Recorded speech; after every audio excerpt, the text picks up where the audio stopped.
Welcome to the Ground and Pwn Podcast, a weekly show for fans of combat sports, gaming, entertainment, and plenty more. I'm Brian Shea, online content director at Game Informer, joined as always by Scott Fontana, the New York Post's MMA reporter. Just a few weeks ago, Scott was on the road for work, so we pre-recorded a gaming-focused draft for that show, and we picked games from each decade to build kind of like our dream team of video games over the last 40 years. This time, I am on the road for work, so we decided to do another draft, but this time we are creating a fighter by drafting 5 distinct skills and attributes from real-life MMA fighters to build a legitimate Ultimate Fighter. Not those ones you see on TV on the reality shows. They're fake. But at the end, there's actually going to be a little bit of a twist here. But as we kick off this MMA-heavy show, Scott, let's chat just a tiny bit about gaming. What have you been playing? I have been playing Deathloop, as I've mentioned before, but now I'm like really sinking my teeth into it. It's not just, dip my toes in, I'm playing a little bit through the intro and everything. Now I'm really playing. I'm in the loop.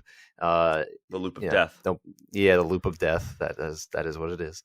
And but man, I've definitely gotten a lot more into the dipping in and out of the different areas of the game. I'm not going to go into the minutia of it, but for people who've played it before, I will keep it spoiler free as I can. But I'm definitely enjoying the going in and kind of learning a little bit more about my targets and finding more about the mysteries and kind of dipping into places that I hadn't really before. It's been a satisfying loop of feedback,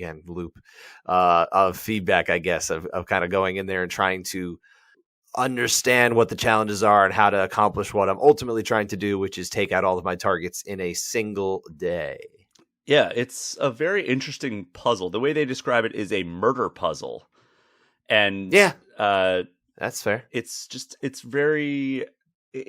interesting that it is kind of like you can't really just consider like a straightforward first-person shooter. And you have all these amazing powers that if you played Dishonored, you might be familiar with some of them. But then there's also a ton of other ones that are specific just to Deathloop. And it gives you a really amazing power fantasy. Because like as you amass more and more powers and kill more and more targets, you get these abilities you can swap out and these better weapons that you can spawn with, and it's just a lot of fun. I'm really enjoying it. And this was a game when I had first heard it announced or first saw like the footage for it. We all kind of did, right? It was one of those PlayStation state of plays, I think, right? Especially when they were going over what was coming to PS5 or it was one of those. Like, it came early on in the life cycle. Yeah, it was. I mean, it's interesting now because like you look back at it and, Microsoft now owns Bethesda. And it's like, oh, interesting. Like this is a PlayStation exclusive Bethesda game published by Xbox Game Studios, essentially.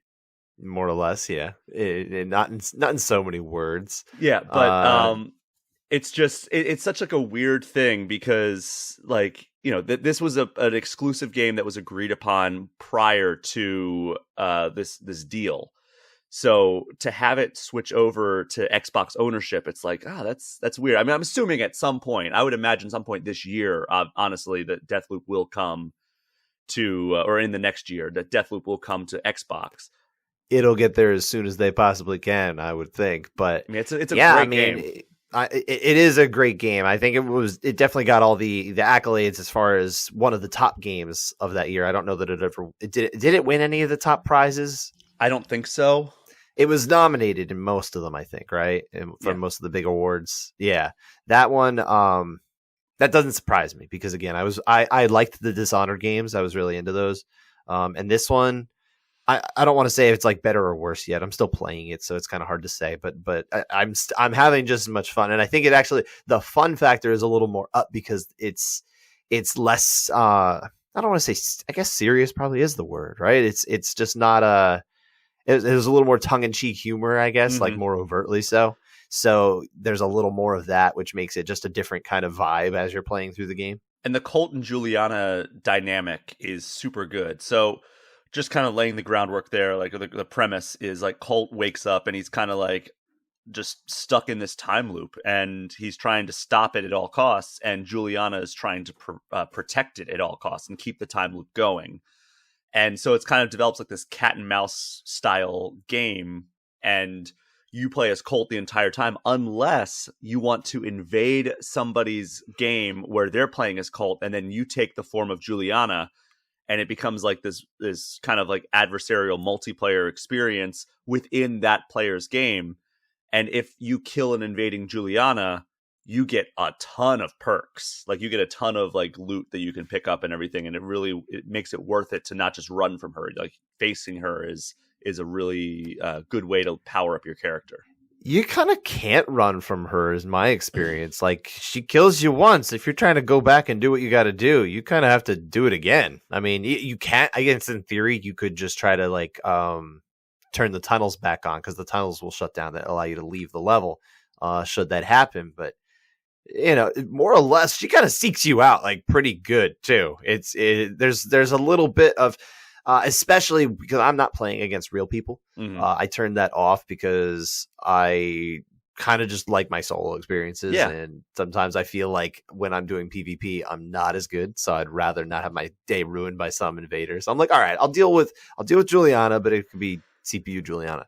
If I was playing with a friend, I think it might even be a little bit different. Like I might say, okay, like if my buddy wants to invade my game, all right, I'll deal with that. But not some rando. Yeah. He's gonna like teabag me or something.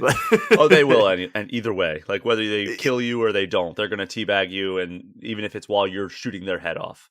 But that's Precisely. The thing about like, because Colt always has the advantage because he gets extra lives through an in-game mechanic. So like Juliana can come in and she can like snipe your head off, and you'll actually have a respawn, so you'll have an extra life where she doesn't get that.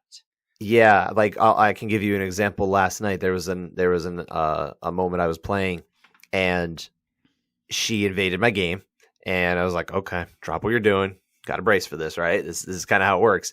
And she goes right to where I am, like even though I'm like in cover and everything like that. She knows where I am, like preternaturally,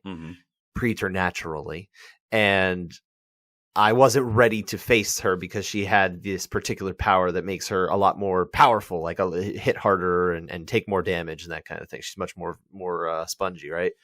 And she got me the first time, right? So I said, okay, I know I'm near it's a power nullifier you can turn on. And so I said, okay, I'm going to turn this on right away, and then I'm going to let her come to me. And then she came to me, and yeah, she was just kind of normal. So I'm like, okay, I'm gonna beat you the heck up. So I got her really quick, and that was how I was able to. You kind of learn, and then you can change tactics up. It really is an interesting dynamic in that way. It's a real like rock paper scissors style thing where like this power is counteracted by using this environmental object, or this power is counteracted by this power or this weapon. Like there's all these different ways that like even if she's overpowered, there's usually a way that you can overcome that, even without being a better player than the Juliana player. I just opted to shut down everybody's powers. I said, all right, let's make it about the guns. And then and I had good guns. So I said, all right, that's enough. So it was easy enough for me. I thought that was actually pretty clever for me. I felt pretty good about that. Yeah, I forget where it landed exactly on my Game of the Year list last year. I had it pretty high. I want to say like it was like 2 or 3.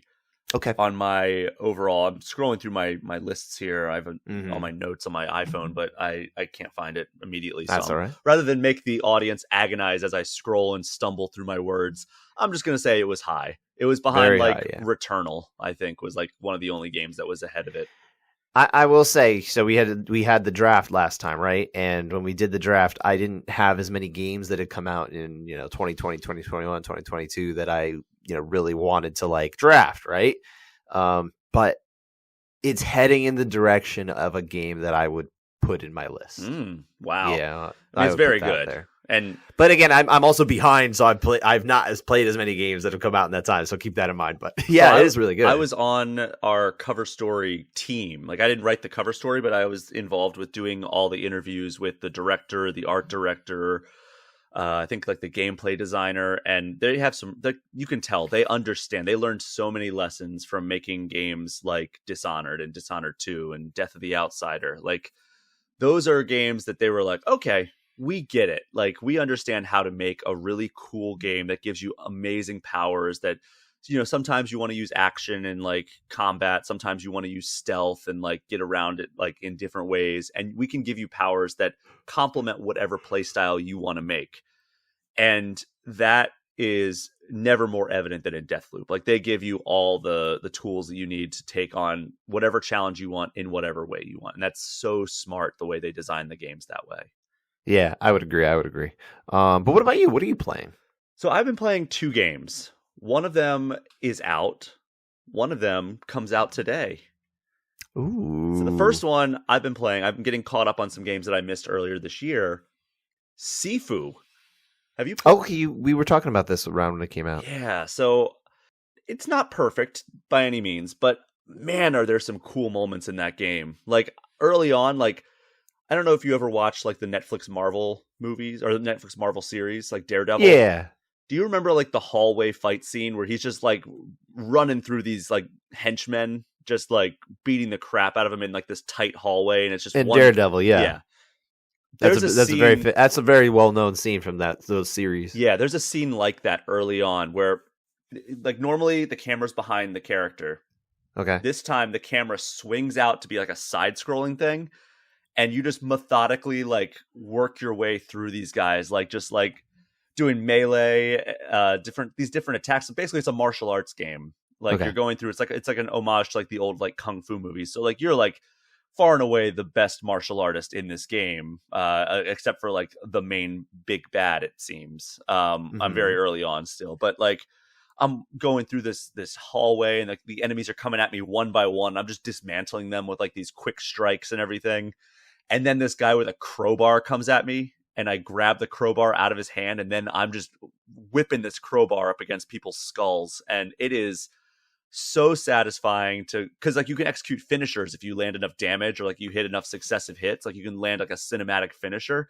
So I'm just like, countering them, like knocking them down with the crowbar, and then doing a finisher while they're down, or doing a finisher while they're kind of stunned.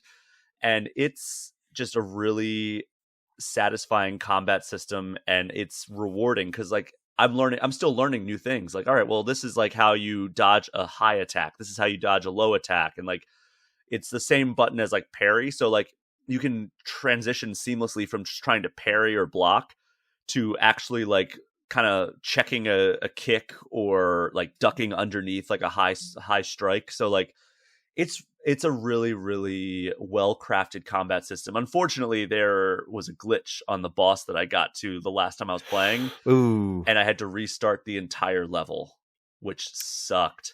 That is awful. I hate when that. I actually had just a very small thing happen in Deathloop the other day.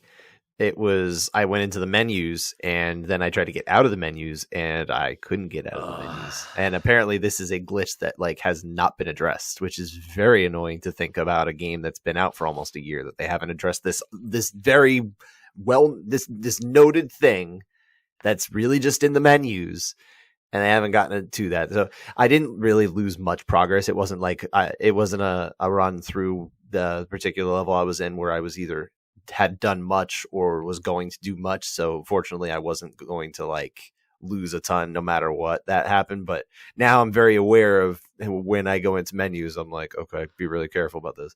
Yeah. I was like, it's funny because like I was running around, like basically it was like phase 2 of this boss battle.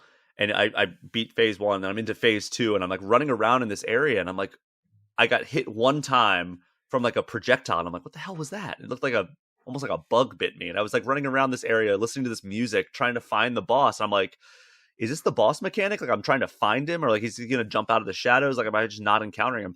And then I looked over, and he's just standing behind a fence, like just like chilling. And he's like looking right at me, like all intimidating, but he's not doing anything. And then I looked it up, and it's a glitch that's been in there since launch. And I'm like, damn it.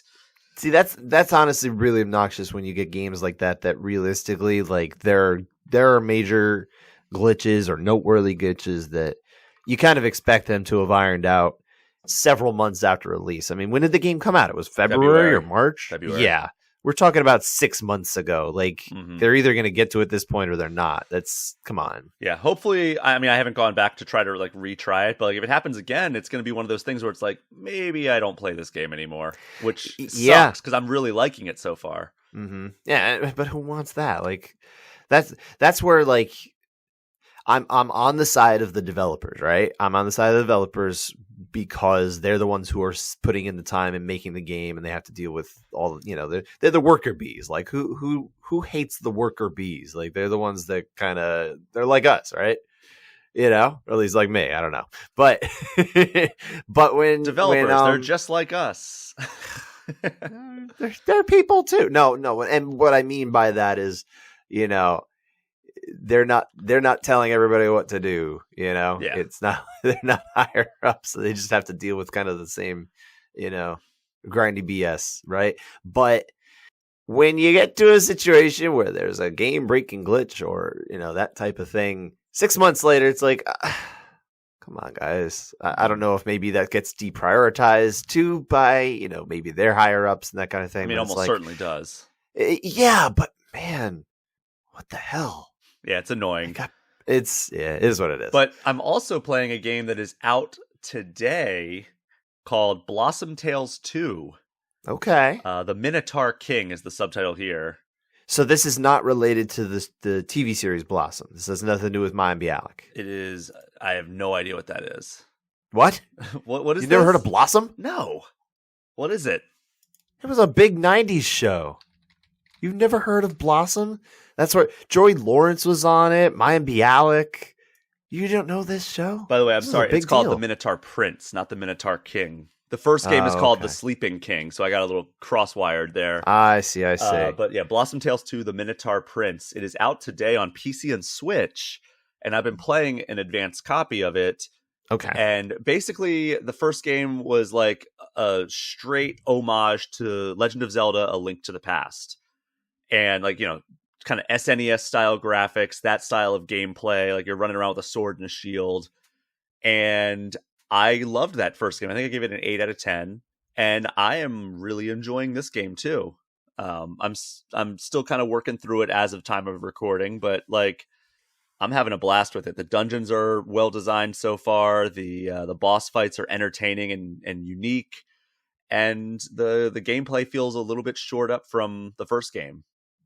Okay. And it's all told, same thing as the first game. It's all told as like a bedtime story from a grandpa to kids.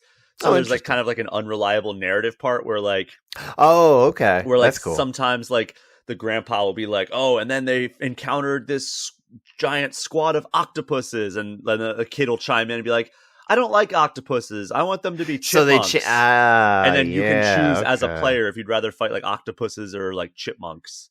That's fun. And the first game was like that as well. I feel like they expanded it even more this time, because what they do now is he has two grandkids that he's telling the story to, so they kind of get into arguments over what they want to hear. I feel like this would be an interesting game for my kids to watch me play, because then they would also get to interact with what they wanted me to do. Yeah. in the same way that the grandfather is. I think in the second game, the choice is more a part of the experience, but the first game definitely has the unreliable narrator part of it going. I don't remember how much. This was I think 2018 when I reviewed the game. So 4 years ago was the first game, I want to say. So yeah, I really have been enjoying my time with Blossom Tales 2. I've been playing through it, and as of this recording, I have not finished it, so I can't render a final verdict. But I want to say, if you like the old school Zelda games and you have a Switch or a PC, check it out. Well, to that, I can only say, whoa. You have no idea what Blossom is. No. Oh my goodness! I didn't look. I'm too young to have watched Blossom, but I was aware of its cultural presence in the early to mid '90s. This was a big teen was that show. Joey Lawrence? Yes. I heard the whoa, and I know that. That's what that's from. Oh boy. Yeah, man. You're basically the same age as me. You should know this. When did this start?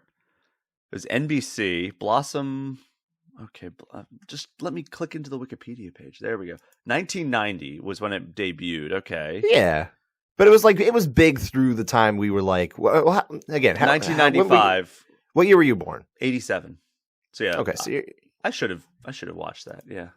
I don't know that you should have watched it, because we weren't the target demo. I'm a year and a half older than you. We're not the target demo, but it was culture. It was a big cultural thing. I had older cousins, I guess, too, so they watched it, so I probably knew a little bit better. because I'm an only child. I basically have my experience and then whatever my cousins had, maybe. Sure. And that's my window to anything older than me, pretty much. But this explains a lot. This is why we know that you are a massive Ninja Turtles fan, because I was an enormous Ninja Turtles fan, and then my brother was born, and I was no longer a Ninja Turtles fan. So you just never had that experience of having a sibling born to remove that love of Ninja Turtles from you. Why does a sibling remove I don't Ninja know. Turtles I'm fandom? just, I don't understand that. I'm just saying correlation and causation. They might be the same thing. They might not be. They might also be the fact that, I was getting a little older. Power Rangers was rising into prominence. I think Power Rangers was what really did it. Yeah, because even in my friend group, at that time, Power Rangers came in, and a lot of my friends I'll joke about them. I'm blaming my brother. With them about this too. That when Power Rangers came in, it kind of ruined everything for Ninja Turtles. It stole their thunder, and they were gone. And then they tried to make Next Mutation, which was like Power Rangers, and it was just terrible. So I have a lot of pent up anger at the Power Rangers. You should play Battle for the Grid, though. That's a cool Power Rangers fighting game. Oh yeah, especially now that never it has all gonna play DLC. It has a lot of cool. Never gonna play it. You can have the Green Ranger fight Ryu as a Power Ranger from Street Fighter. Wow, really? Never gonna play it. So Scott, we have this fighter draft that we're gonna do. We're not gonna do a thing where we draft actual fighters. That was originally one of the pitches, was something drafting real life fighters, which maybe we'll revisit at some point down the road when we have another one of these evergreen episodes to record. Yeah, we'll figure it out. However, this time we are going to we're basically going to do a creative fighter here. But instead of being I want plus 10 punching power or something like that. Yeah, we're not going to do attribute points. We're going to do 5 attributes from real life fighters. So you can be creative with this. And you can't just be all right, I want Damian Maia's grappling or jujitsu or something. You can't be that broad. You have to be a little bit more specific. Sure. But, yeah. Oh, wait, hold on. I have to change up my whole thing now. No. I just want George St. Pierre as my fighter.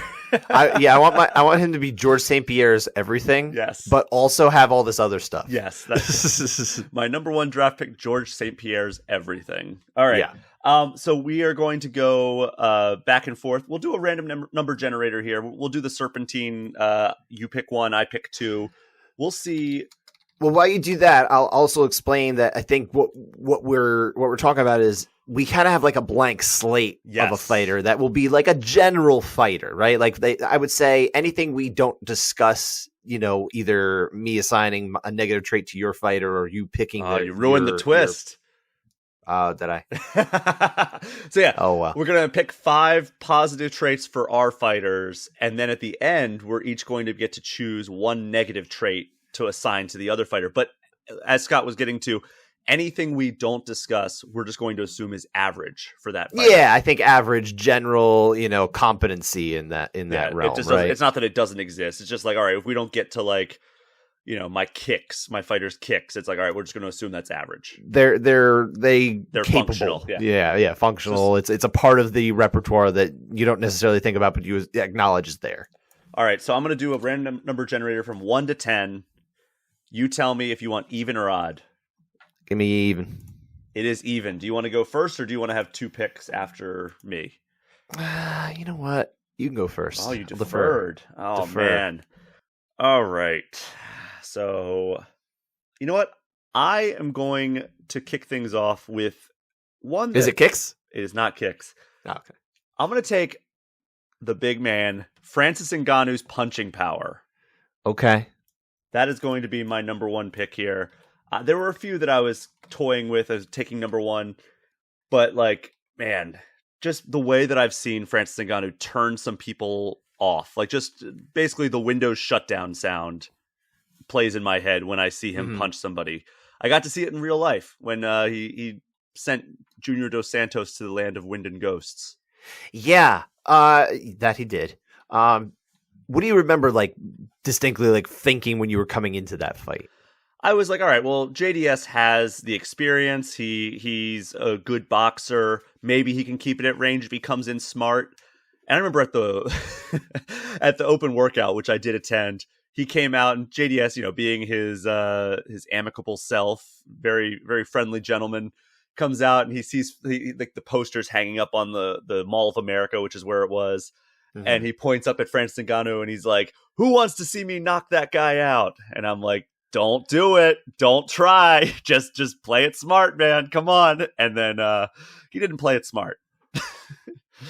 Yeah. But yeah, I remember like thinking like, uh-oh, that's a bad sign that he's going to try to knock Francis Ngannou out. Like, I'm not saying it's impossible. Sure. But I don't think Junior Dos Santos in that stage of his career was going to be it wasn't going to be a smart idea to try to go toe-to-toe with Francis Ngannou in that stage of his career.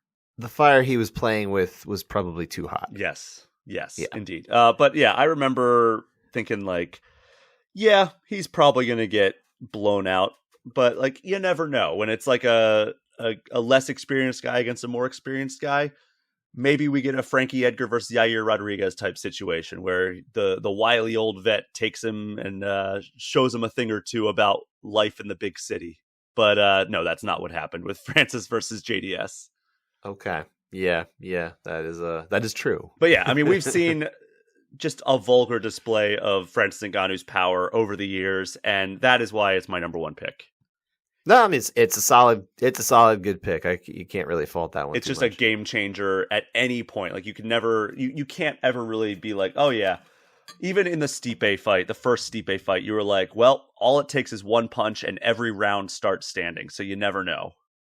And what's funny about you bring up that fight in particular is I remember how much the marketing for that fight was all about Francis Ngannou. Mm-hmm. Like the UFC clearly put all the eggs in the basket, hoping that Francis Ngannou was going to win because they were promoting the heck out of him, right? And it didn't go that way whatsoever. And Stipe took note, obviously. he did. It obviously grew some, sour grapes, I think, from that. And then all of a sudden, now they finally have Francis Ngannou, and it's been almost all like contractual acrimony. It's Jesus Christ. They built the monster in the sense of the promotional monster that they wanted. This is what they got. I think they were counting on, the gratitude that we typically see from someone like Sam Alvey, Well, maybe if Francis puts together a losing streak like Sam Alvey, he'll be a little bit more company man, please keep me on the roster type of attitude. Or, maybe he'll just have some dignity. Hey, man, you got to keep the food on the table any way you can. And he's got a lot of children to feed. So he does, yeah. And he didn't make as much money as Francis Ngannou already has. No. But, yep, Sam Alvey. Sign him for another 7 years. I mean, I don't necessarily wish ill on him or his family in the sense of like being able to provide, but I think he even acknowledged this week on Ariel's show that it's like, yeah, I kind of thought I would have been gone a few times. Yeah, so did we. More or less. Yeah, so did we. That's true. That means it's your time to pick a number one pick for your guy. I get two selections in a row, and I'm glad that honestly, in part, I'm glad that you went first. This was not why I deferred, but I'm kind of glad you did because it opened up kind of knowing what I can pick, because I wasn't entirely sure how specific or how general I could be. Like I knew we couldn't do, like you said, the whole fighter or like, an entire one general, like, I guess not facet of the game, I guess, right? I couldn't come in and say X fighters striking. You're right. But I wasn't sure if you were going to be like, I want Francis Ngannou's, right uppercut or something, So now you've opened it up for me to understand that, which is good. I like that. But I am not going to just pick someone else's right uppercut right now. I'm not going to. Okay. That. Where I am going to start is I'm going with Nick Diaz chin. Ooh, okay.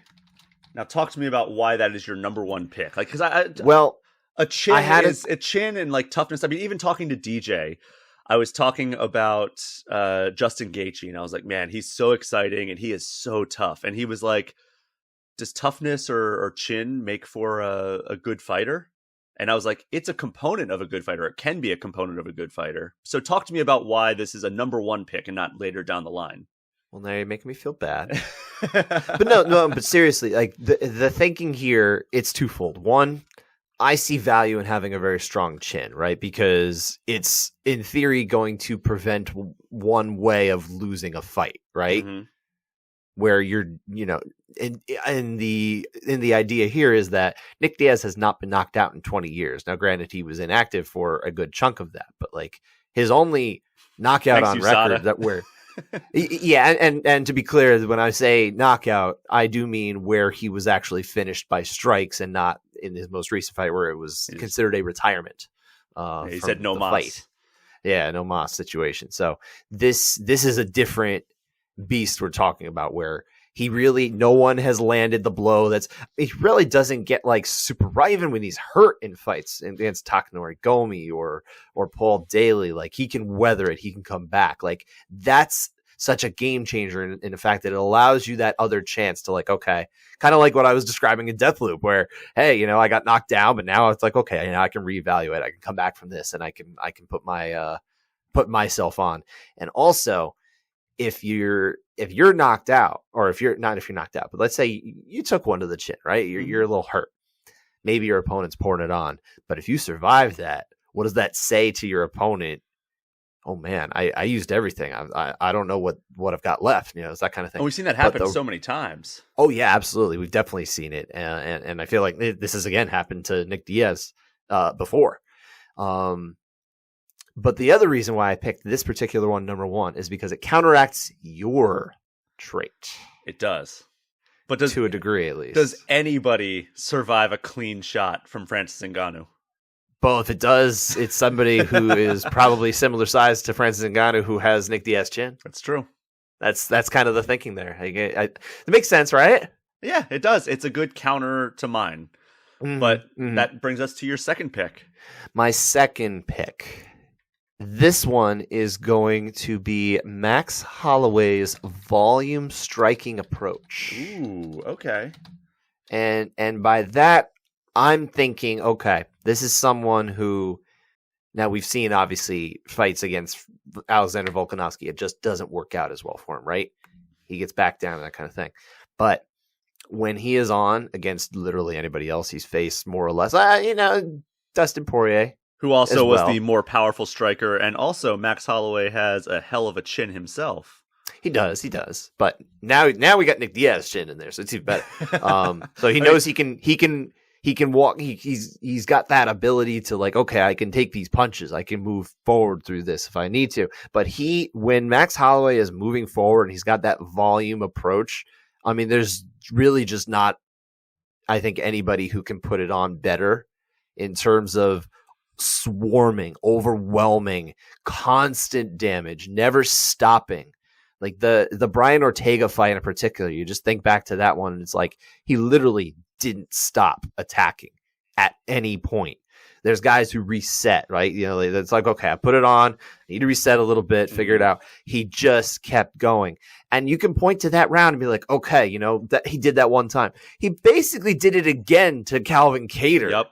A couple years later. This is not something that's just happened one time. We've seen this from Max. This is the way Max fights. And when he's really rolling, especially in those later rounds, like, man, it's hard to get anything in on him because he's just coming for you.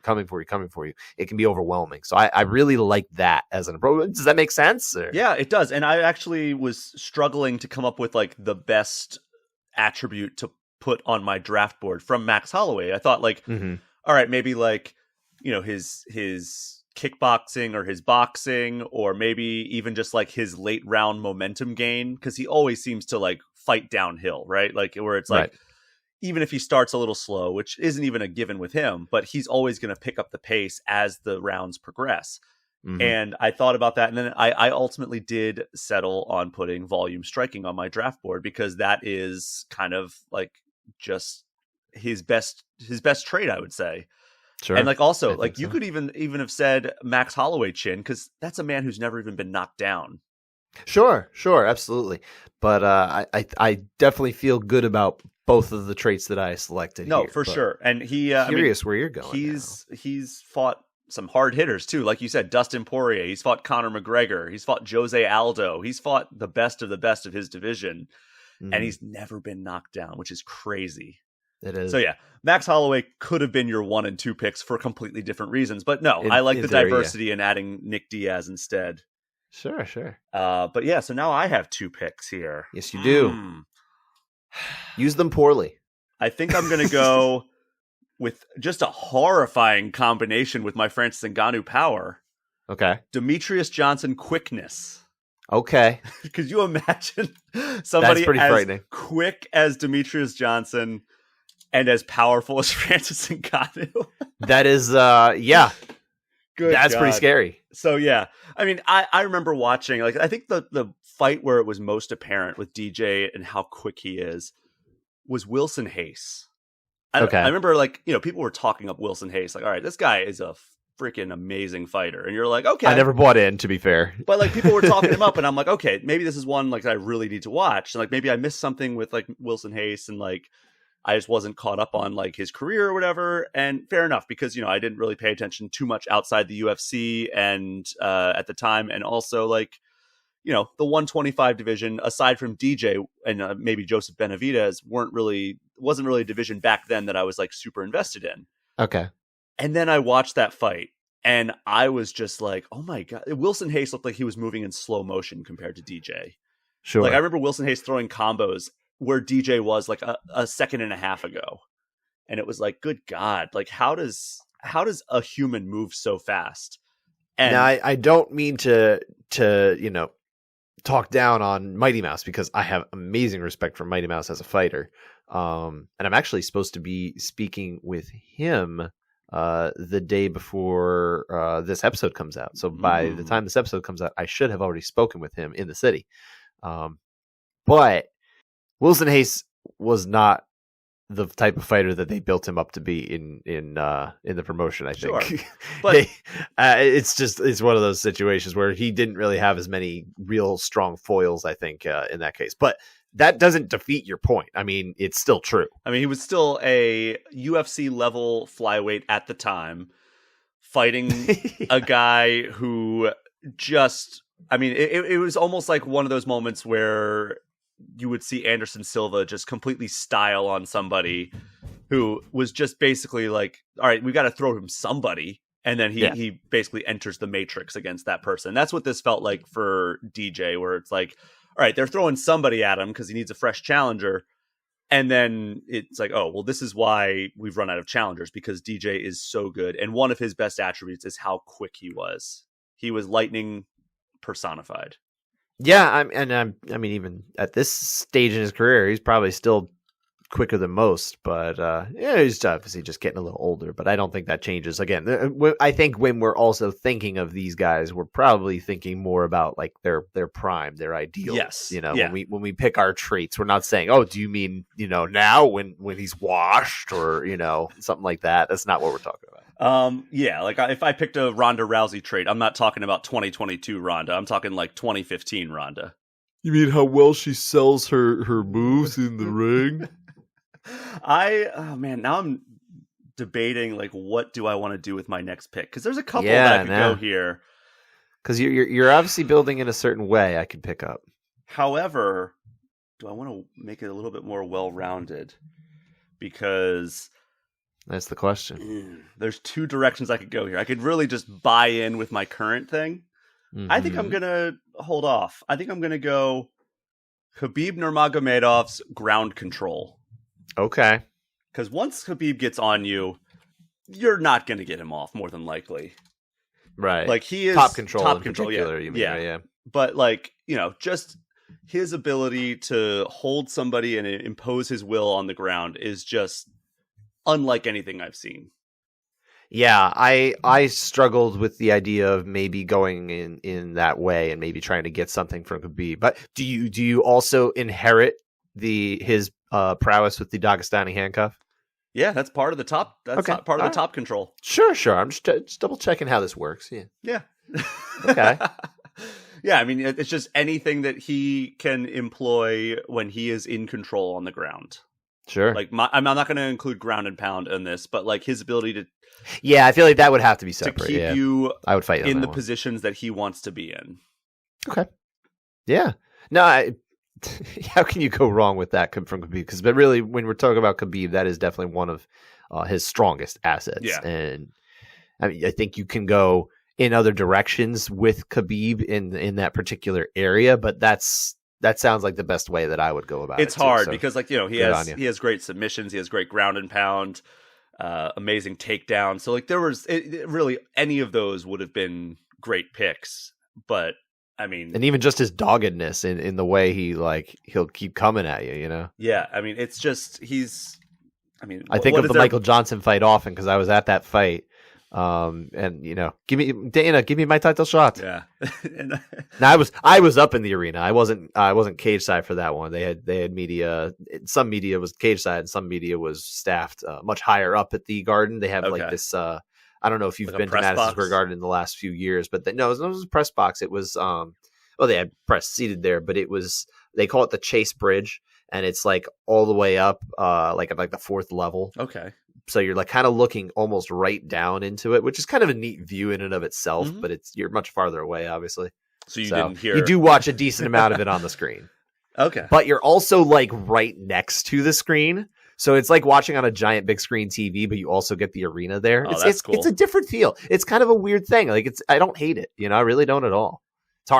It's hard to hate it when you get a press credential and you're covering it. You didn't pay to get in the building. Yeah, right? for sure. You're working. You are working, but also it's a cool thing. You kind of acknowledge that. You have to. So that brings us to your 3 and 4 picks. My 3 and 4. Okay. All right. So let's go with here. And this is starting to get interesting for where I kind of go, because I've been strategic with the way I've been building my fighter here. And I had to throw a monkey wrench. I had to throw a monkey wrench by taking some a ground attribute. You did. You made it interesting. I'm going to take Demetrius Mighty Mouse Johnson's gas tank. Ooh, okay. Which I think is another element of his game that is entirely worth putting into my fighter, because now my guy is going to come at you with that volume approach. He knows he can take the punches, and he can do it all day long, way past 25 minutes. So there's a lot of mental warfare going on here too, where I'm feeling like I'm winning because you can't stop me. You're not going to outwork me. You're not going to tire me. And I'm just going to keep coming.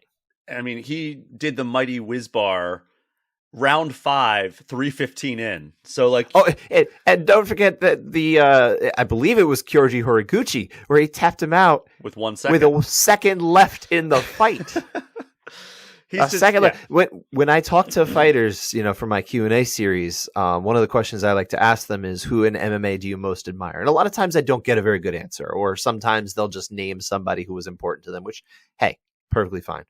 But then when I get people who will name, let's say, just figures in the sport who they're not necessarily connected to, there are 2 names that come up most.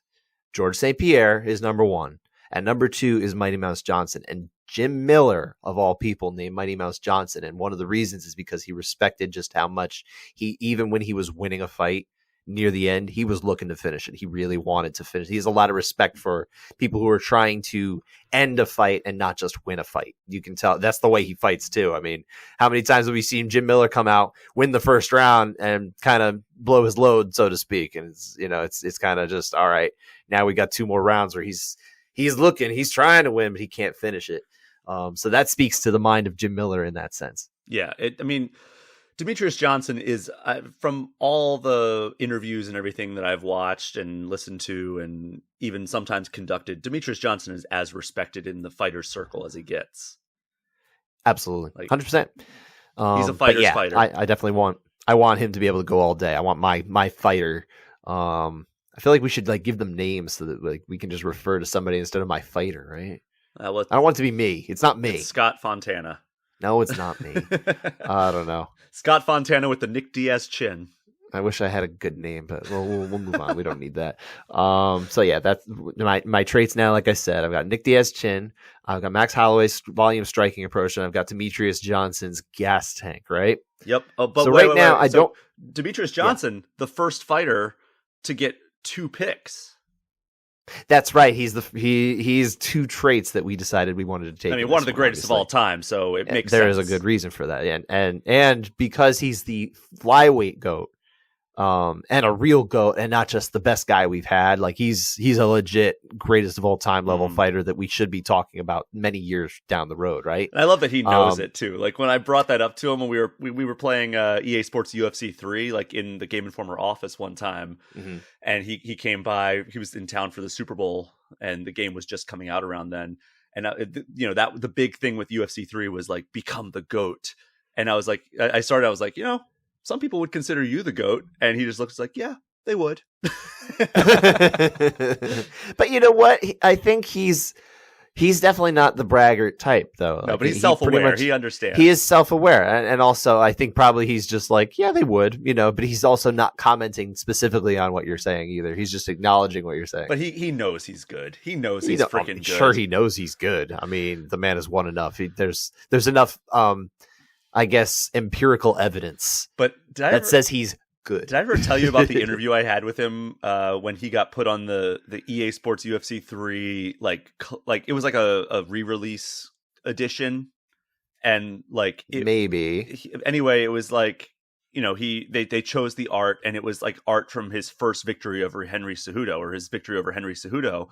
And it was him like celebrating with the belt. And like that was the photo they used in the cover art that they included Demetrius Johnson in. And, he was scheduled to fight Henry Cejudo a second time. And I had an interview with Demetrius, and this was him coming off of shoulder surgery, remember? So it's been a while since he'd been in the octagon.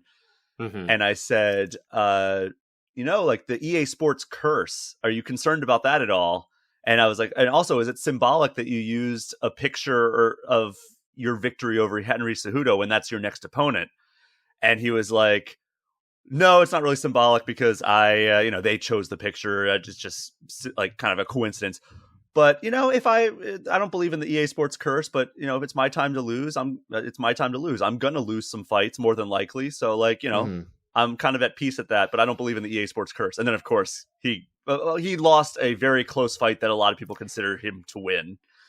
You can make a case either way. I've watched that fight several times, and with the mind of like really scoring it the way judges score it, and I can see the reasons for either way, both ways. And the way I like to look at it is this, and I think this is why a lot of people really think that he won, like feel much more confident than he won, is because there are 3 rounds that realistically you can make a case for Henry Cejudo winning. Right? There are 3 rounds you can make a case for him winning. They're very close rounds, even the ones where he won the round. Like it's just, he's not distinguishing himself by like winning a fight as much as he's getting the positions. He's doing the things that you want to do to win a round, right?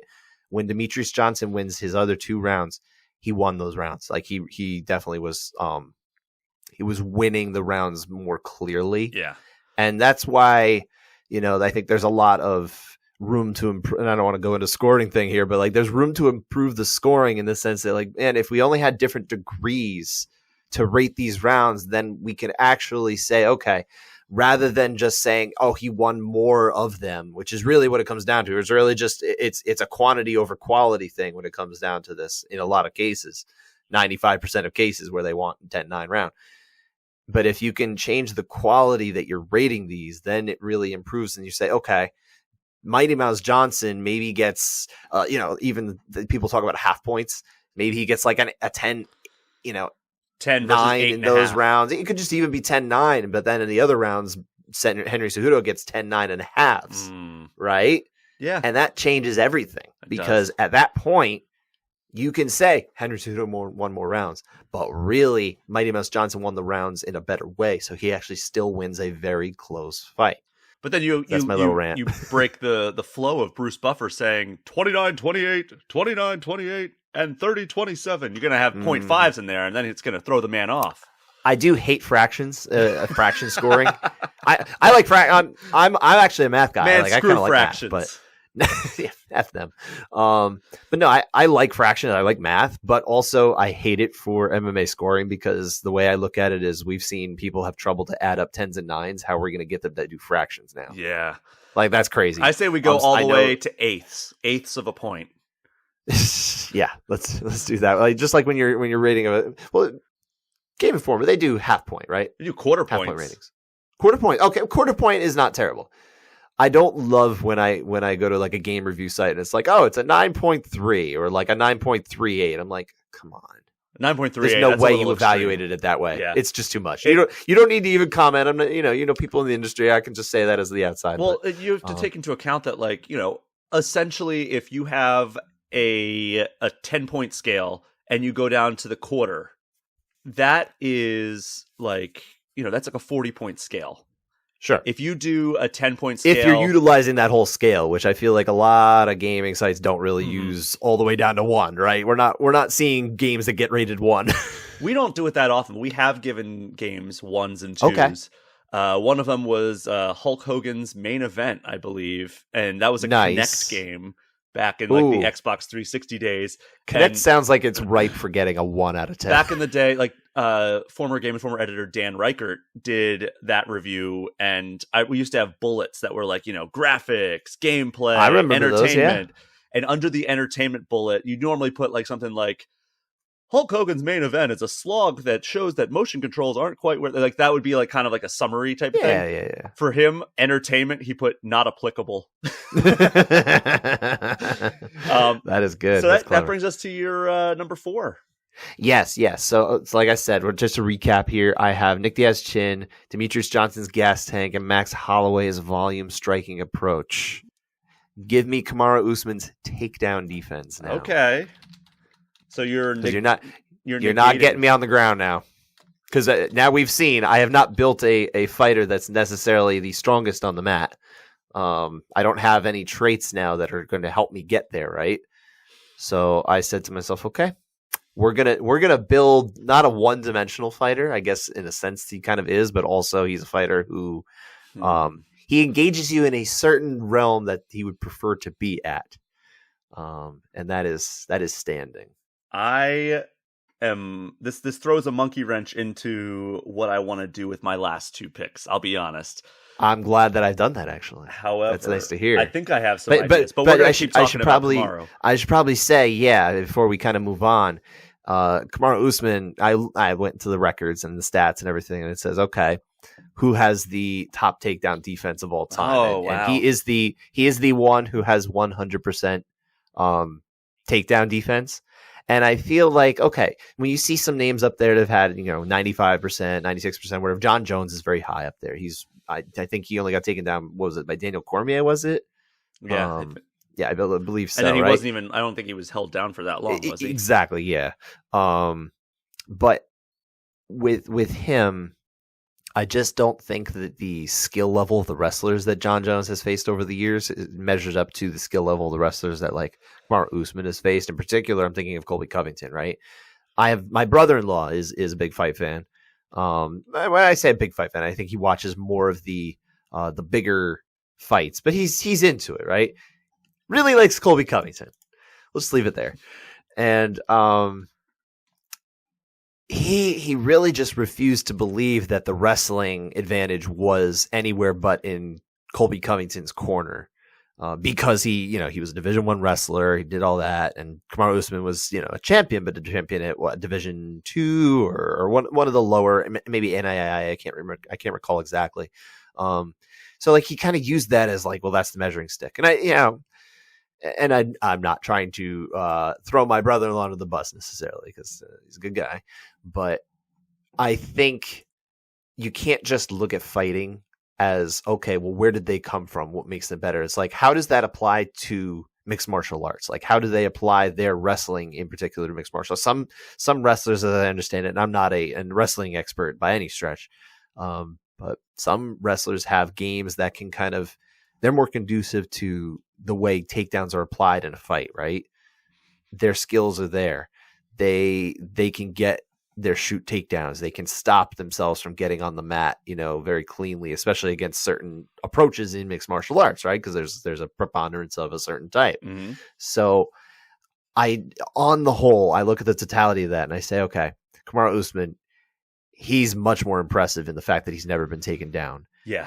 So I just feel very confident with Kamaru Usman's takedown defense, excuse me, that I'm going to keep the fight where I want it to. At this point, I'm hinting that I want it standing. Okay. Well, that's going to change up one of my picks. Okay. I'm curious to see what this does then. So I got 2 picks. My last 2 picks now. At the end, you can tell me why you didn't go there. Like we'll kind of go over. At the end, I'll tell you the ones that are still left on my board. Yeah. But I'm going to go Valentina Shevchenko's striking instincts. Okay. She knows. That's an interesting one. She knows exactly what types of strikes she should throw. She always is available for a counter. She's always smart with like her approach to standing. And when you combine that with Demetrius Johnson's quickness and Francis Ngannou's punching power, having the striking mind of Valentina Shevchenko and like the instincts that she has shown, that's a dangerous fighter on the feet. And you're trying to keep it standing. Yeah, I am. So what else is there really to say about Valentina Shevchenko? She's one of the most dominant champions the UFC has ever seen. For a while there, when Juliana Pena was the bantamweight champion, people were thinking, oh, maybe she overtakes Amanda Nunes as the female GOAT. But I think that Amanda Nunes has kind of gotten back on top of there to the point that we need to see that third fight, even though Amanda's up 2-0 right now. I think so too. I mean, you can actually. It's funny. There's the second fight in particular, right? I've watched both of these fights before, but the second fight in particular, a few times is what I mean. My condolences having to watch that second fight a second time.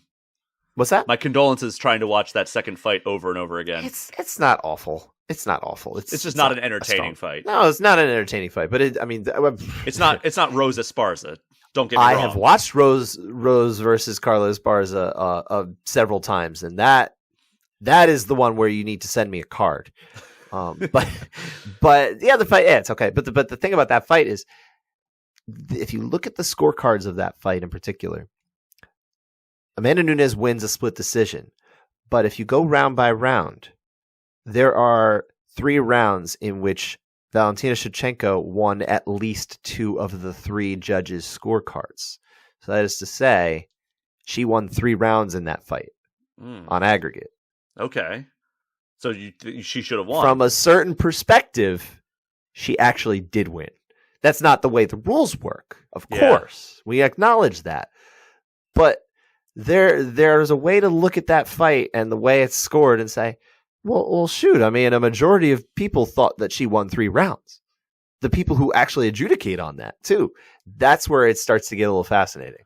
I remember Valentina yelling at the end of that fight, what more, or she's something like, what more do I have to do? Or like, she didn't do anything, or like, she was very incredulous. I mean, she's definitely one of those people who just doesn't think she loses, right? I mean, she was very upset at that fight. And like, I think she had a case to be upset. Like, but again, sure, it wasn't the most action-packed fight. So it's not like, it wasn't like Zhang Weili versus Joanna 1, where it was like, okay, like these ladies just like laid it all on the line. They threw their health considerations to the wind and just like punched each other's faces off. Like it wasn't one of those, but like, you know, I feel like either of those women had like a case to just be like so upset, like that they didn't win that fight. I understand why Valentina was upset after that one, though. I get it. But you know, the other thing is like kind of what you're alluding to, or you know, we don't necessarily want to see fighters who are not pushing the action, like, and especially if you're a judge sitting in that chair, they want stuff to score. Like they want the fighters to actually put stuff out there. If they're not getting enough, like when they have kind of that Weili versus Joanna fight, that first one, I mean, that's a tough one, but at least they were given a ton of information to figure it out. When you're not giving them that much, it's like, well, shoot, what do you got to do? You know, it's hard. It's much harder. That's why so many people were pretty much dunking on Rose on social media when she was complaining that she lost. It's like, yeah, but you didn't give us anything to score the fight on. I think that's fair. Absolutely. That's why you got to see, you really want to see them throwing like a good 10 strikes a minute, right? Let's say if it's a stand-up fight, if each fighter is throwing 10 strikes a minute, depends on how accurate they are, how many they're landing, that kind of thing. But at least you're putting it out there, right? And when I say strikes, I don't mean feeling out jabs to read distance. That doesn't count. That's not the same, right? Sure. I'm talking about intention strikes. Yeah. Oh, man. Yeah, that's it was not a good fight. Carla Rose, too. No, definitely not. However, hopefully... But you still have one more trait I have one more trait to pick. I'm not going to tell you what's not on my board. You still have one pick to go. No. We'll do that at the end. That wouldn't be right. I wouldn't do that. I'm going to take a fighter that I'm not a fan of whatsoever. Interesting. We talked about him already. Colby Covington. Okay. I'm going to do his gas tank. Okay. Yeah, that's fine. I noticed that makes sense. I'm looking at like what deficiencies you could apply to my fighter, and I was like, you're going to say like I gas out in the first round. And you have a Nick Diaz chin, so I'm not going to knock you out in the first round probably. I'm going to take Colby Covington's gas tank. Okay. I thought about doing like Sam Alvey's resilience to stay in the UFC regardless of wins or losses, but I'm sticking with Colby Covington. Okay. All right. Not any other part of his persona, but like, his ability to keep like coming forward while he's like, no matter how late in the fight it is. Can I make a suggestion for you to actually? I'll give this one to you for free. All right. You can have Colby Covington after he broke his jaw, where he doesn't talk anymore. Yes. or Colby Covington after he gets allegedly assaulted by Jorge Masvidal outside of a steakhouse. Wait, we're just picking and choosing these things, because if you take him with the broken jaw, he's not going to have a chin. No. It's more about his ability to not talk anymore. Yes. That's what we're taking away from this. I'm giving that to you for free. Okay. So that way you don't have to worry about maybe some of that gas tank bleeding over with some of the toxicity. Yes. Right? Okay. Yeah. So that's a favor. I'm actually trying to help you, sir. But yeah, Colby Covington, for all the things I don't like about him, that man can. You got to respect. Yeah, you got to respect several parts of his game, like his pressure, his gas tank, his volume striking as well. He's a very good fighter. And if Kamaru Usman did not exist, he would probably be the champion. You would be a hater if you couldn't just acknowledge that, okay, there is a lot of skill there. Oh, absolutely. I mean, shoot. When we talked about the second Usman fight, Colby and Usman, when we talked about that one on my other podcast where we talk about scoring, I scored 3 rounds for Colby Covington. I mean... I don't like it, and I did. I've long thought that, like, he is a very good volume striker. He just doesn't have the power in his hands. He rocked Kamaru a couple times in that fight. He showed a little bit more. Yeah, absolutely. Yeah. So I've kind of, I guess pillow hands is probably a way to describe what I've kind of thought of his hands. But yeah, no, he showed really, you kind of catch them with those shots they're not necessarily seeing coming. Like that's how you finish people a lot. Yeah. Unless you do have that preternatural, ability to move your hips into it in such a way that they're going down. And he 100%. I mean, he's gone toe to toe with what many people consider the best pound for pound fighter for almost 10 rounds now. I mean, he got finished. He is the best pound for pound fighter. I mean, he's I think so as well. I mean, what are the only ones that challenge him? Is he the only one that would challenge him in that realm in terms of like pound for pound rankings? I don't think that's. I mean, people might want to talk about it, but I don't think it's there. I just don't. I think that Kamaru is the pick as well. So I'm glad we're aligned there. But you have one last trait to choose from. So to recap, my traits, I now have Nick Diaz chin, Demetrius Johnson's gas tank, Max Holloway's volume striking approach, and Kamaru Usman's takedown defense. That's where we're at. Give me Anthony Johnson's power striking. Okay.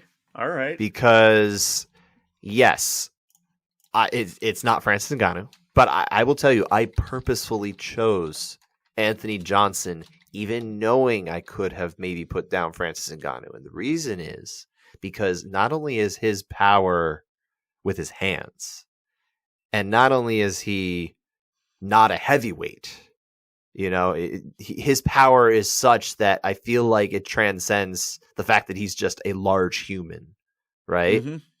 we used to see him, and granted he was sucking his body out a lot, but we used to see him knock people out like crazy at welterweight and middleweight even. Yeah, well, I guess he didn't really actually knock anyone out at middleweight. He went all the way back up to light heavyweight, and even at heavyweight. He beat Andrei Arlovsky at heavyweight, for the record. That was a decision. He didn't knock him out, but his power is such that I think it transcends the fact that he is like pound for pound. I actually I can make a case that he is more powerful than Francis Ngannou. Again, pound for pound being kind of the rate of power to how much he weighs. You know what I mean?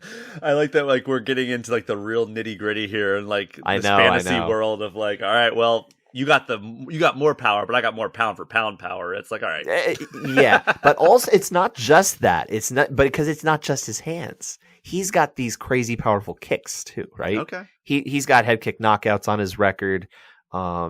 This is somebody who can really finish you in just so many ways. One punch, one kick, whatever. He's somebody. It's been a while since he's finished anyone with a head kick, I will grant, but he has that. It's the weapons are dangerous in several ways, right? Mm-hmm. So I think that when I'm selecting his power striking, I'm not saying his power punching. I'm saying his power striking. So that includes his ability to land those kicks. Now, keep in mind that I'm pairing this with Max Holloway's volume striking approach. Yeah. So Max Holloway with power, with hyperpower, is what I'm talking about here. And that's why I like that. You can't take him down because he's got Kamaru Usman's takedown defense. You can't finish him. You can't knock him out. You might hurt him, but you can't knock him out with Nick Diaz's chin, and he's going to go all day with Demetrius Johnson's gas tank. So that's why I really like the fighter that I've built here. Yeah, I feel that's a good really, fighter. really good about my fighter before we do some things. So before we move on to assigning weaknesses here, what were the strengths and attributes that were left on your draft board? Okay, so I left over. I didn't leave that much on the table. I kind of only picked about 7 traits because I figured, okay, I can, there's probably not that much that's going to cross over, right? Or I could, take my fighter in different directions. So one thing I considered, but I didn't do, was Chris Gutierrez leg kicks. Okay. And that's probably a surprise for, let's say more casual fight fans. Maybe don't even know who Chris Gutierrez is. Surprised you do that over like Edson Barbosa. Yeah, I do actually. I gave him thought. His leg kicks that we're seeing now, especially in terms of being able to land those calf kicks, it's really a game changer. And the reason I was thinking about that, and also I wasn't sure if we were going to do, I think I said before the show, it was like, are we going to do? Sorry, I just killed a mosquito. Good job. I don't know if anybody heard that clap. Oh, everybody heard it. That's all right. At least I got him. And he didn't get me. But his kicks with the calf kick and everything are next level. He really hurts guys with that. And that was why my thinking was, not only you can't keep me at bay with kind of kicks. I'm going to be the kicker, right? Mm-hmm.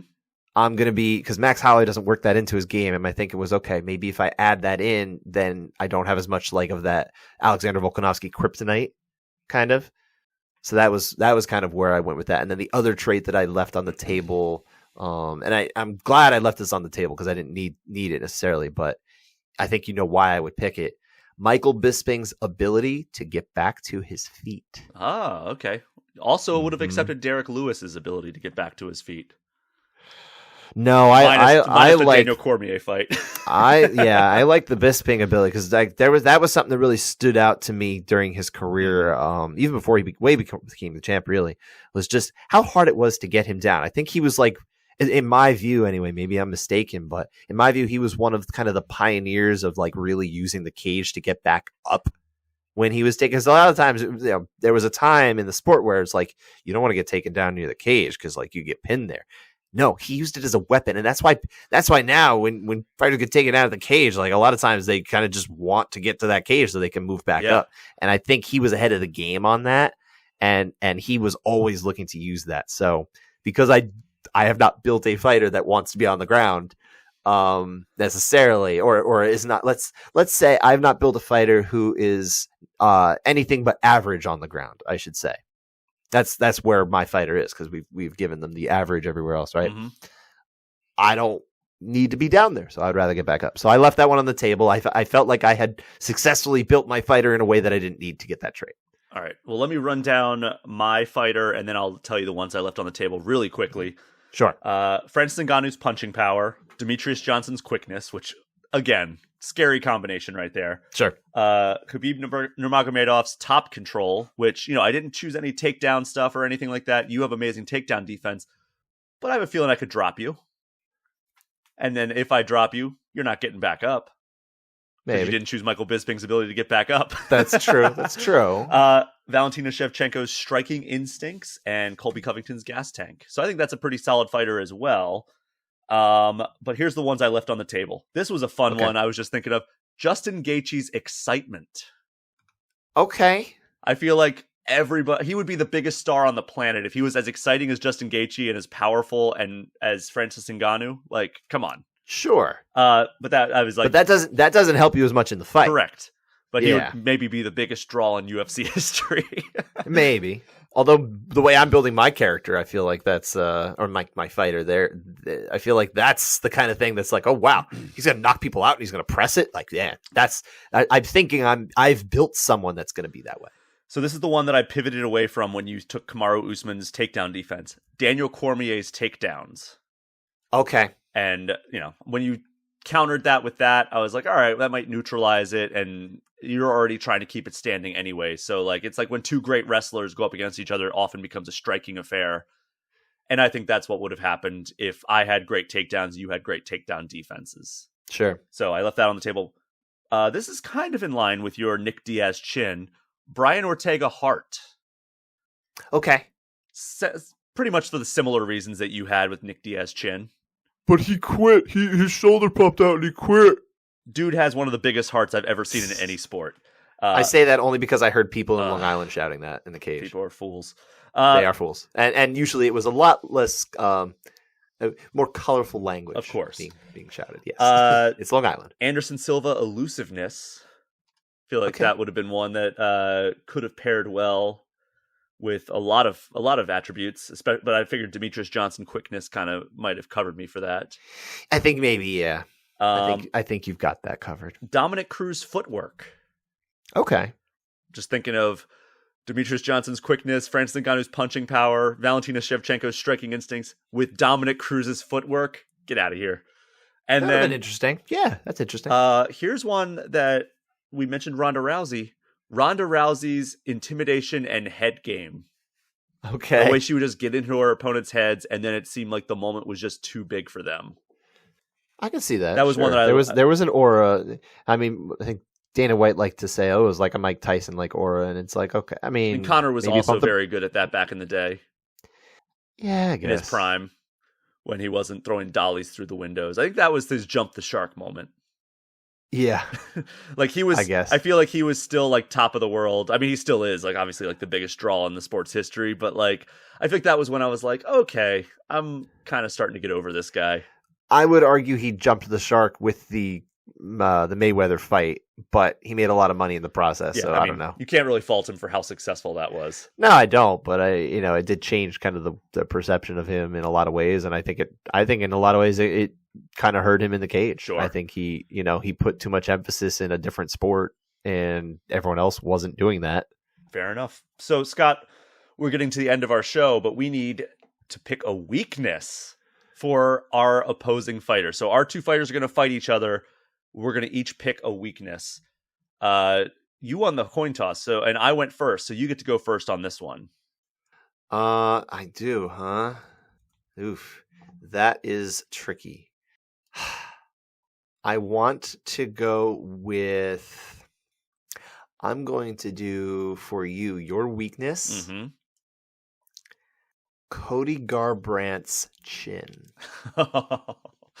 I wasn't actually going to name a fighter's, I was just going to say, oh, you're suck at this spot. I didn't want to be mean. I mean, it's not mean. We're just acknowledging the fact that the guy can't really take a hard punch like that anymore. It's true.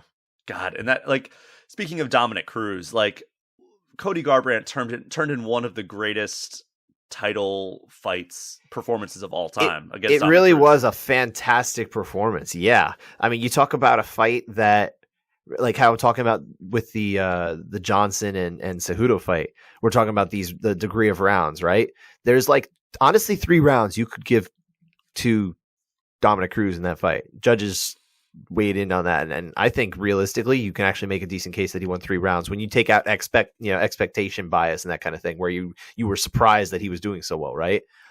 But in the 2 rounds that Cody Garbrandt most definitely won, oh my goodness, he was a terror, and he took it to Dominic Cruz in a way that nobody had before. And it's really the only time that he's looked like such a wonderkind, like since he got to the level. He skipped kind of a little bit of the line to get this title shot. It was a very strange situation where I believe his last fight before that was, I'm thinking off the top of my head, was like Thomas Almeida, who was like an up-and-coming prospect as well, who's not with the UFC anymore. He really didn't have the same success after that. So you almost wonder, like, was he really what we thought he was at the time? You hate to play that game, but like you can with somebody like that who really didn't achieve anything. And yeah, he was able to kind of skip past a lot of these tougher guys and get there. And he put on absolutely the performance of a lifetime that we haven't even come close to seeing from him since then.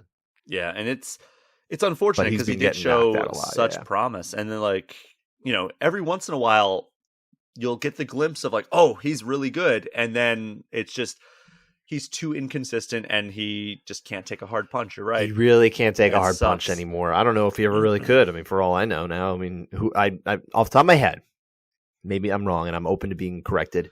I can't think of a time where he took a real good punch and then came back. And also, don't forget, in that first TJ Dillashaw fight, he almost finished TJ. Yeah. No, so he did. Like, he is or was very good.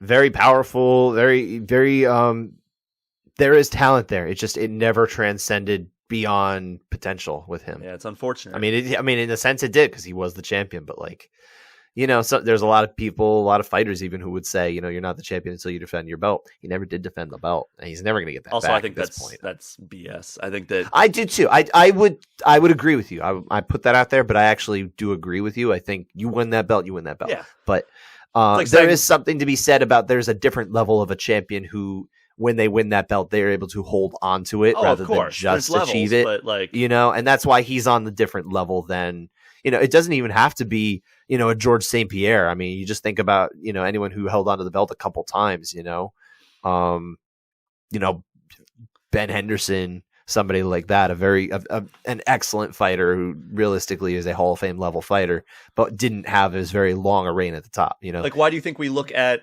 the Patriots in a different light than we do like in the 2000s than like we do like the Ravens, who won 1 Super Bowl? Like, it's a different... They won 2 Super Bowls. But like I'm saying, in that period where the Patriots were like a dynasty, yeah, like we look at the Patriots as like, okay, that was like the team of that generation. And then like the Ravens won the Super Bowl one time over that course of that stretch, or over that stretch of time. But it's like, okay, yeah, they were champion, but they weren't a dominant champion. Like that's how I look at like a Matt Serra. Yeah, he was a champion. He didn't defend his belt ever, but he was a champion. Like that's a true champion. I don't care what it is. Nobody can take that away. No one would not identify him as a champion. But like, there's a difference between Cody Garbrandt and Benson Henderson, and then George St. Pierre. These are kind of 3 different levels of champion, I think. Yeah, no one's going to confuse Demetrius Johnson's run with the title with like Michael Bisping's run with the title. Sure. All right, so let's get to me now. I'll give you my weakness. So I will. Yeah, so I had Francis Ngannou's punching power, Demetrius Johnson's quickness, Khabib Nurmagomedov's top control, Valentina Shevchenko's striking instincts, Colby Covington's gas tank, and absolutely no chin. Yeah, pretty much no chin. Like that. The insinuation here is you cannot take a good punch.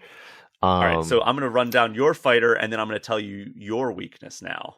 Oh, I'll tell you what I got. I got it right here, sir. Okay. My fighter has Nick Diaz's chin, Demetrius Johnson's gas tank, Max Holloway's volume striking approach, Anthony Rumble Johnson's power striking, and Kamaru Usman's takedown defense.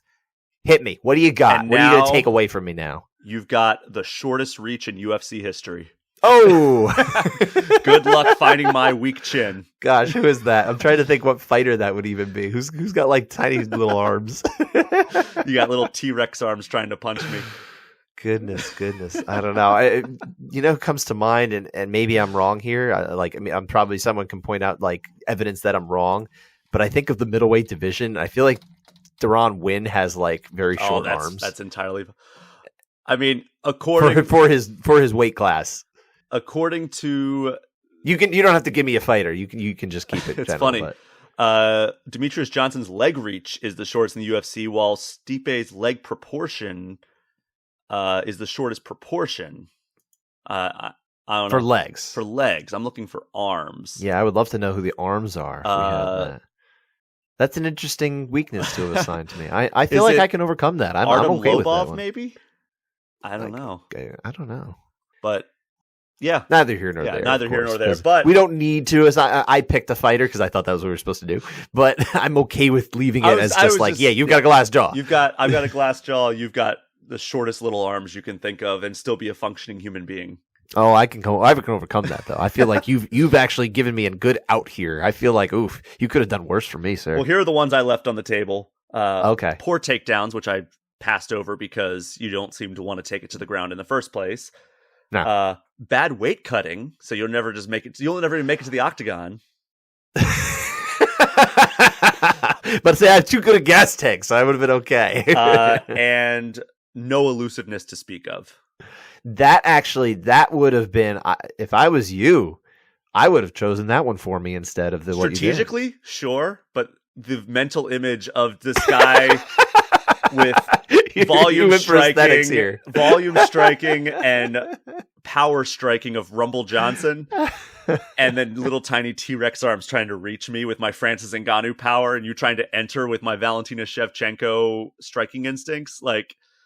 I just am laughing at that mental image. So I had to You know what? That. Hey, that's fine because now I've got these tiny little arms that I can use the volume buddy punches. I can work like Max Holloway in there and land them. It's okay. That's okay. I can fight you in the phone booth. That's why I'm okay with that. I'm just saying Valentina's good at keeping her opponents that she doesn't want to get close to at range. I suppose.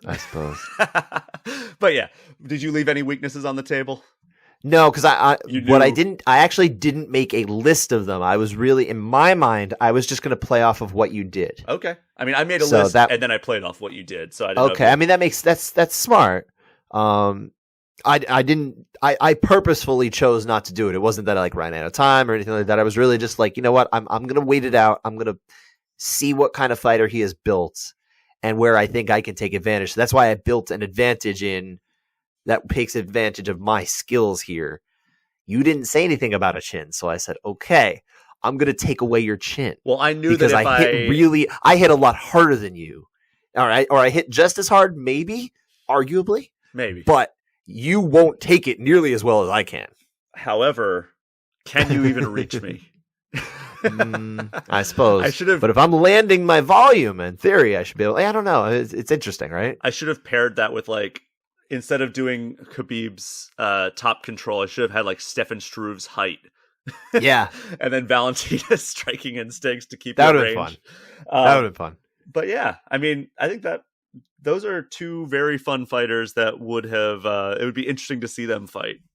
I think so. And I think we should have, maybe if any listeners are interested and they want to weigh in, who do you think wins? Who wins this fight? Is it my fighter or is it Brian's fighter? We'd love to hear from you guys. Tweet at us, email us, whatever. We could talk about it on our next episode.